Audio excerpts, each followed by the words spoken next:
কোনো কিছুতেই বাধা দেয়ার এখতিয়ার কেউ রাখিতে পারিবে না। তীব্র তাপপ্রবাহে সবাই যখন একটু শীতল হওয়ার পরশ চাইছেন, তখন এই নির্মাতা রায়হান রাফি দিলেন ঝড়ের পূর্বাভাস।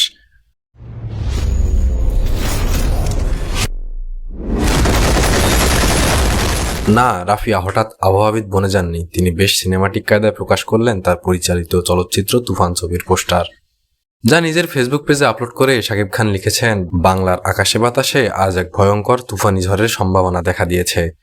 এ পোস্টারের মাধ্যমেই তুফান ছবির আনুষ্ঠানিক লুক সামনে এলো, আর এতেই ভক্তরা খুঁজে পেলেন বাংলার রকি ভাইকে। দক্ষিণ ভারতীয় ব্লকবাস্টার চলচ্চিত্র কেজিএফ এর চরিত্রটির কথা মনে রয়েছে এখনো অনেকের, যেখানে স্টাইলিশ গ্যাংস্টার রকি ভাই হিসেবে ছিলেন দক্ষিণ তারকা যশ। এক ভক্ত শাকিব খানের পোস্টে লিখেছেন, বাংলার কেজিএফ রকি ভাই। আরেকজনের মন্তব্য এমন, কেজিএফ স্টাইলে হলে খুব ভালো হবে। বাংলার কেজিএফ দেখার অপেক্ষায় রইলাম।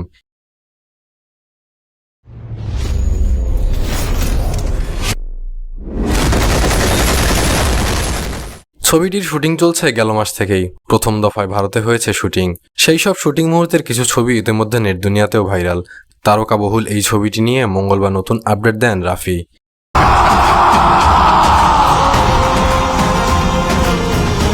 নির্মাতার কথায় গল্প ও পোস্টারের গেটআপে তো মিল পাওয়া গেলই। তুফান, খুব ভয় পাইছি রে।